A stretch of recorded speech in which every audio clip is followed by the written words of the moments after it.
Hi there, and welcome to this episode of my YouTube channel. Let's get right into it. I'm going to go over the Edinburgh lectures on mental science by Thomas Troward, and I'm going to read chapter 9, I believe. Let me double check. Causes and conditions. Those of you who want to manifest, this is the main course. This is the reason why you're here. This is the reason I'm here, is to teach you this. The reason people follow me is because either they want to learn how to manifest. If you're a woman, you like me, you want to be with me, or both. And yeah, because my purpose is to help you manifest, to help you live your best life. and I like women, so women like me. Let's get to it. Um, Chapter 9, causes and conditions. The main idea is, and I wrote it in a sentence, nothing is required to create a condition. Let me repeat that again. No thing, hyphen no, hyphen no thing, okay? No hyphen thing is required to create a condition. Only thought. So let's get into some quotes that are going to help us understand this, and we'll go over the part where he teaches us how to do this. Okay. Quote, as the power of initiating a fresh sequence of cause and effect, it is first cause. And as referring to an individual purpose, it is relative. And it may therefore be spoken of as relative first cause, or the power of primary causation manifested by the individual. So whenever we want to do something, okay, what we are referred to as is first cause. But we are in line with relative. We are relative first cause, but we are in line with first cause, which is the universe, the creator of all things. The understanding and use of this power is the whole object of mental science, and it is therefore necessary that the student should clearly see the relation between causes and conditions. I'm going to repeat that again. The understanding and use of this power is the whole object of mental science, and it is therefore necessary that the student should clearly see the relation between causes and conditions. Causes and conditions. Okay. What causes conditions? What are the tools for a cause?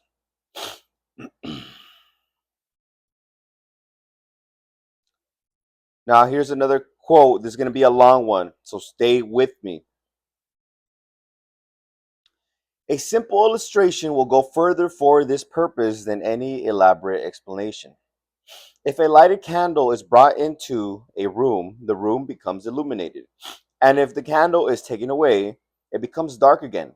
Now, the illumination and the darkness are both conditions, the one positive resulting from the presence of the light, and the other negative resulting from its absence.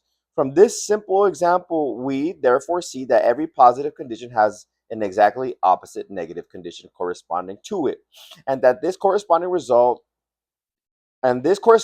results from their being related to the same cause.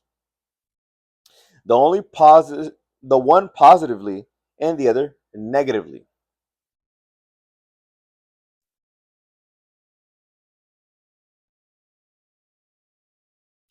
And hence we may lay down the rule that all positive conditions result from the presence of a certain cause, and all negative conditions from the absence of such a cause. A condition, whether positive or negative, is never primary cause, and the primary cause of any series can never be negative. For negation is the condition which arises from the absence of an active causation. This should be thoroughly understood as the philosophic basis of all those denials which play so important a part in mental science, which may be summed up in the statement that evil being negative or privation of good has no substantive existence in itself. Conditions, however, whether positive or negative, are no sooner called into existence than they become causes in their turn and produce further conditions, and so on ad infinitum, thus giving rise to the whole train of secondary causes. So long as we judge only from the information conveyed to us by our outward senses, we are working on the plane of secondary causation and seeing nothing but a succession of conditions forming part of an endless train of antecedent conditions coming out of the past and stretching away into the future. And from this point of view, okay, this point of view, this mindset, we are under the rule of an iron destiny from which there seems no possibility of escape. Okay. So if you look at that, if you look at what Thomas Troward says there is that if you're looking just at outside circumstance, you're like basically fucked. Okay. But I would challenge that saying that, if you believe you work hard, you'll get it. And you'll get it because of your belief, not because of the working hard. You get it because of the belief, not because you're working hard. You'll get it because of the belief, not because you're working hard. You'll get it because of the belief because you're not because you're working hard. Because beliefs or ideas, images are what create your physical reality. So hey, I must work hard, therefore I must make money. Or I must have a job to make money. No, this shit could come from fucking your neighbor. You might have been kind to somebody, and then they're all of a sudden a billionaire, like Mark Cuban, or I mean, what's the name, Jeff Bezos, and he decides to give you money for the rest of your life, $10,000 a month. That happened. That happened with one of the students that Noah Goddard had. She got checks from a friend that she grew up with, because they were friends. That was it. And he or she became wealthy and she started receiving checks. Did she have to sweat from the from her forehead, like some people like to quote the Bible? My dad loves that one for some reason. I don't know why. He always repeating that. I'm like, oh. That one's probably from the Old Testament or something. Because I read the New Testament. It's all about faith and belief and visualization.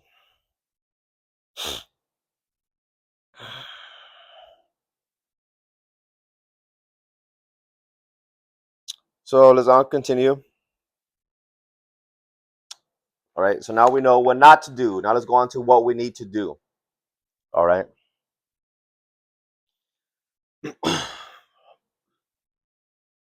Quote: There is no difference in the kind.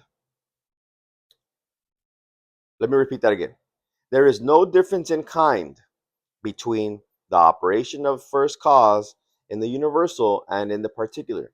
The difference is only a difference of scale, but the power itself is identical. We must therefore always be clear as to whether we are consciously using first cause or not. Note the word consciously, because whether consciously or unconsciously, we are always using first cause, and it was for this reason I emphasize the fact that the universal mind is purely subjective and therefore bound by the laws which apply to subjective mind on whatever scale. Hence, we are always impressing some sort of ideas upon it, whether we are aware of the fact or not. And all our existing limitations result from our having habitually impressed upon it that idea of limitation which we have imbibed by restricting all possibility to the region of secondary causes. Okay. So he's saying that, look, if you have limitations, it's because you've been focused on the outside. You're looking at secondary causes, okay, conditions, and not thought, which is the creation of, or intelligence, thought and intelligence, which is the creator, which is the cause. Okay. First cause being the universal, and relative first cause being the individual.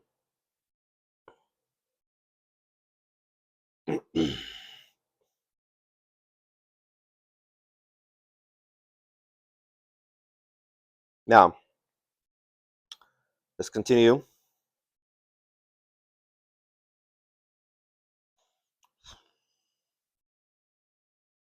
Okay. Quote, it is here that we find the importance of realizing spirit's independence of time and space. An ideal, as such, cannot be formed in the future. It must either be formed here and now or not be formed at all. And it is for this reason that every teacher who has ever spoken with due knowledge of the subject has impressed upon his followers the necessity of picturing to themselves the fulfillment of their desires as already accomplished on the spiritual plane. Neville Goddard calls it imagination, as the indispensable condition of fulfillment in the invisible and concrete. In the visible, okay, in the visible and concrete. Okay, I'll repeat that part again. As the indispensable condition of fulfillment in the visible and concrete. As the indispensable condition of fulfillment in the visible and concrete. So, for you to create anything that you desire from thought, okay, you must form it and see yourself already having it. Uh, the necessity of picturing to themselves the fulfillment of their desires as already accomplished. For example, let's say you want an apple. You see yourself with an apple. You don't see yourself with like a half apple. Like there's half an apple and then there's just a bis. No, you got to see the apple. You're with it. You have it. You're about to eat it or you're eating it. And you look around three-dimensionally. It could be maybe you wanted to go to a tree and eat a natural apple, or maybe you wanted to go to the grocery store. So you're in your home. You have the groceries laid out on your table, and you're getting the apple, and you just cleaned it. And you're about to eat it. Already accomplished. You're not at a window looking into somebody's house like, I wish I had that apple, because then you're always gonna be wishing you had that apple. You feel me? You feel me? One is like, oh, I wish I had that apple. The other one's like, relief. Oh, I got it. I got it. And I'm gonna read a little part before this because before this paragraph because it's I think it'll help you.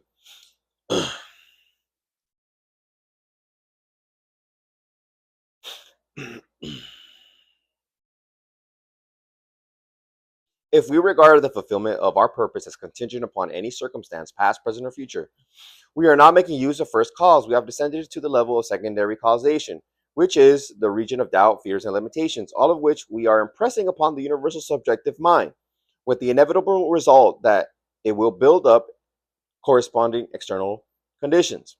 But if we realize that the region of secondary causes is the region of mere reflections, we shall not think of our purpose as contingent upon any conditions, whatever. I actually put contingent upon, but it says purpose as contingent on any conditions, whatever, but shall know that by forming the idea of it in the absolute imagination, and maintaining that idea in imagination, we have shaped the first cause in the desired form and can await the result with cheerful expectancy.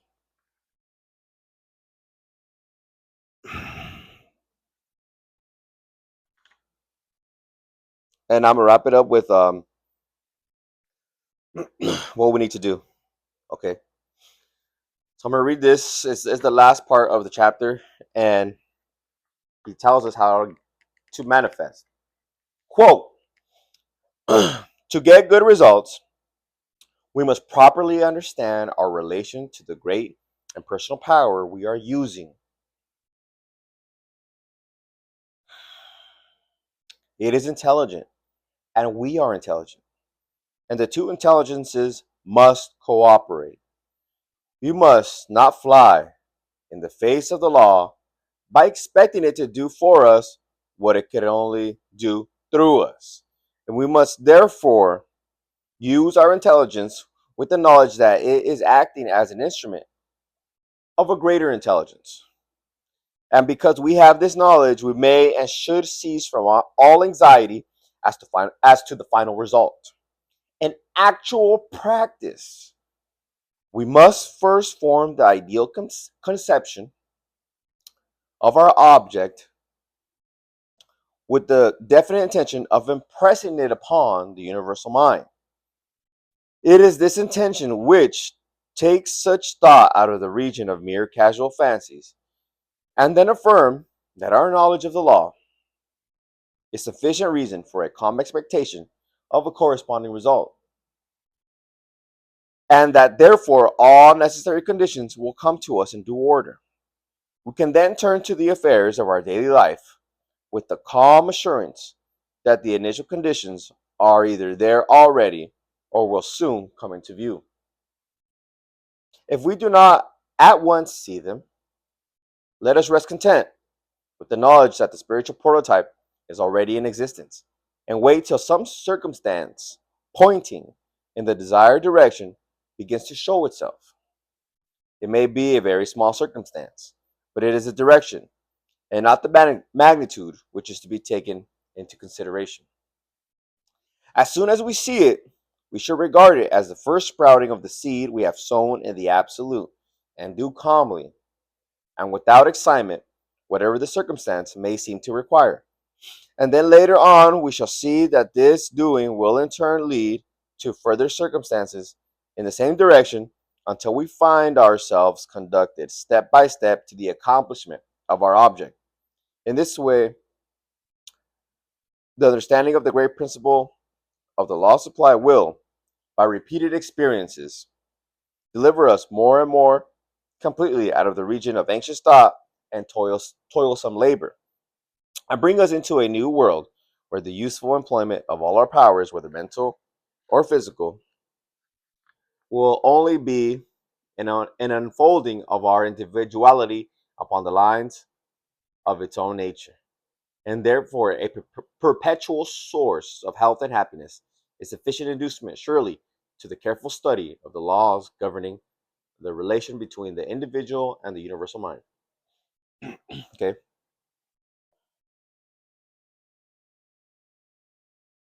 And here's a quote that I wrote.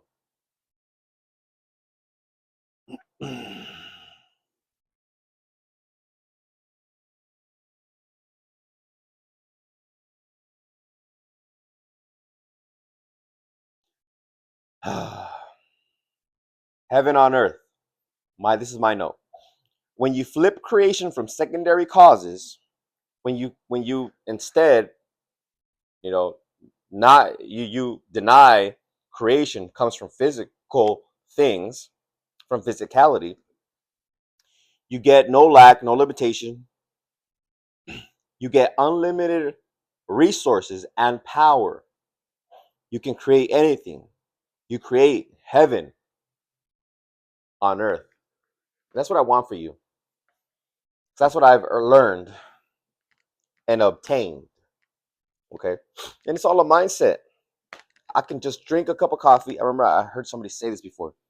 I could drink a cup of coffee and I just be like, thank you, thank you, thank you. And because I'm such in a positive, rapturous state, guess what? I get more money, more women, more good relationships. Okay. Um, More cars, amazing stuff. Amazing stuff happens because you're in that vibration. And look, Thomas Troward tells us to be calm. To be calm. Okay. And he says we must intend to impress our subconscious mind, which is the universal mind. Our subconscious mind is linked to the universal mind. So when we close our eyes and we go into the spiritual plane or the imagination, the plane of the ideals of the non-physicality, we have the ideal. And then we see ourselves with it. Okay? And we constantly see this. Okay? Even if nothing is showing up pertaining to your vision. You have it already. In your mind, it's already done. You have it done. You see yourself with it, like again with the apple. You have the apple. Ah, oh, it's done. See yourself. Ah, oh, it's done. You don't see yourself wanting it. You don't see yourself looking in somebody's house. Oh, I want that apple.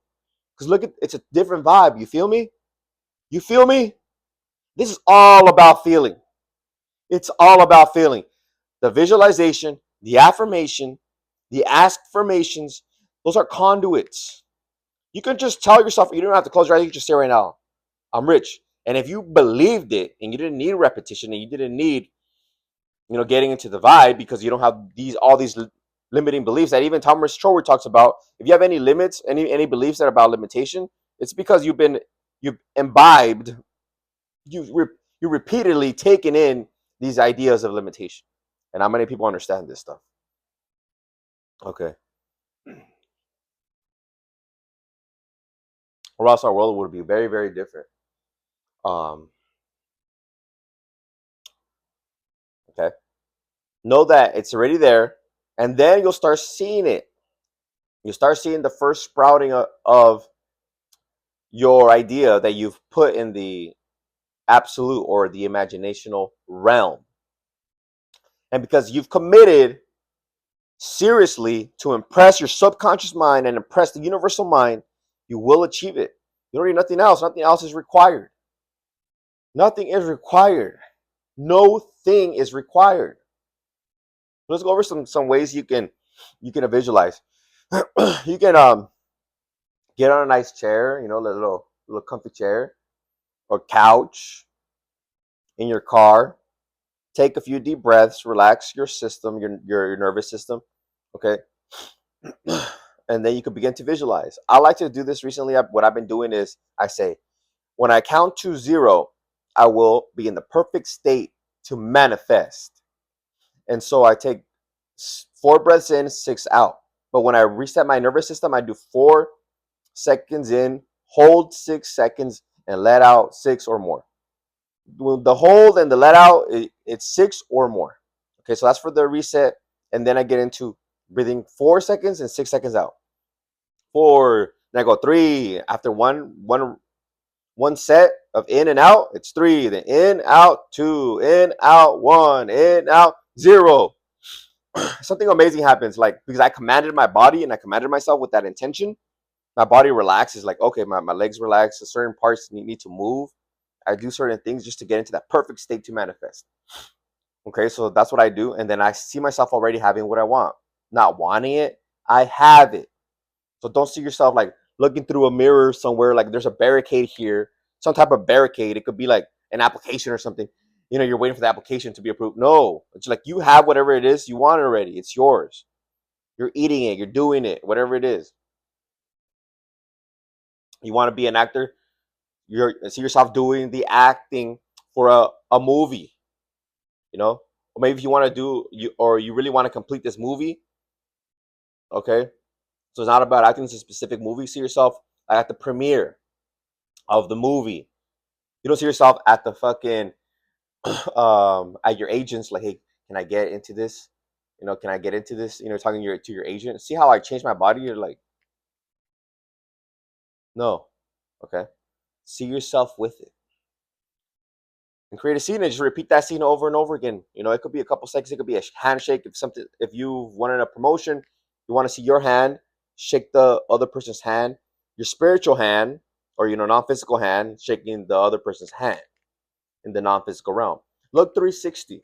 I like looking 360 because then it gives it that sense of vivid reality. It seems so fucking real. Shake the person's hand, maybe feel the sun hitting your skin or the AC touching your skin, and seeing the lights in the office or whatever wherever you're at. Look around, shake the hand, repeat it again, shake the hand. you know, Maybe you're married, you're waking up next to your wife. You see yourself with the ring. If you've been, I don't know, maybe you slept with the ring, and you're like, oh yeah, I'm married. I'm never taking this off, and then you hug the husband or wife. It's your imagination. It's already done. Money. You're buying whatever it is you want. If you had a certain amount of money, what would you buy with it? See yourself with it. Maybe it's a car. Maybe it's a home. Maybe it's a certain watch. See yourself already with it. Like, shit, I already got that amount of money. That's why I got this. It's nothing. No thing. It's really no thing. And then stay calm, relax, cheerful expectancy. Okay? Cheerful expectancy. So live out your life. Go live out your life. Do things you got to do with cheerful expectancy. And whatever sprouts out of the absolute, let's say, for example, I'm going to give some examples right now. These are just examples, okay? And just take action. Don't take like rash action, like he said. Just whatever feels right. Take some sort of action. But you remember, you're working with the infinite intelligence, so be guided. Allow the infinite intelligence to guide you. Give an intention. Like, I intend to be guided by the infinite intelligence or by God, whatever you want to call it. I will be guided by my subconscious mind. I will be guided by my subconscious mind today to manifest. Boom. Let's do love, okay? Maybe you want love, right? Like, you want to be with somebody, and then you get a DM from a coach saying, "Hey, man, I heard you're looking for love," or maybe you're more on the player side, like, "Hey, you want to be with a lot of baddies," so you're like, a coach DMs you, "Hey, man, I heard you're trying to get better with women, you're trying to hook up, learn how to hook up with more women." Duh, take the fucking hint, talk to him. Even if you don't join the coach, you can talk to him. Maybe he's gonna give you a tip or something on the call, on the sales call. Fitness. You're like, oh, I want to get in shape, and then you all of a sudden you start seeing pictures of bodybuilders like Arnold Schwarzenegger. Like, oh, what the hell? So you look up, how did Arnold get buff? How to build muscle, and you go on to like articles that talk about how to build muscle. You see how it leads you to that? You saw an image of Arnold, and so you're like looking up how Arnold got in shape, and then you start learning about hypertrophy, which is muscle building. These are things that happened to me. Literally happened to me. Okay, I know I said these are examples, but this is what happened to me. I saw myself with a certain body, right? Then I got enjoying certain things, and then my body started transforming. I started doing certain exercises. My body started transforming. But I had a hunch. And the universe is funny because I got into CrossFit by I saw some girls coming out of I don't know if it was for the gym, but they were passing by the gym, and I was like, CrossFit, baddies, let's do it. Best of both worlds, like, let's go. Get a workout in, and I get to meet baddies. And so I went there, and then my body started transforming. I started getting abs. My body started looking more like stronger, like the image that I was holding in my mind. And I hold it in my mind when I'm working out. I see my image.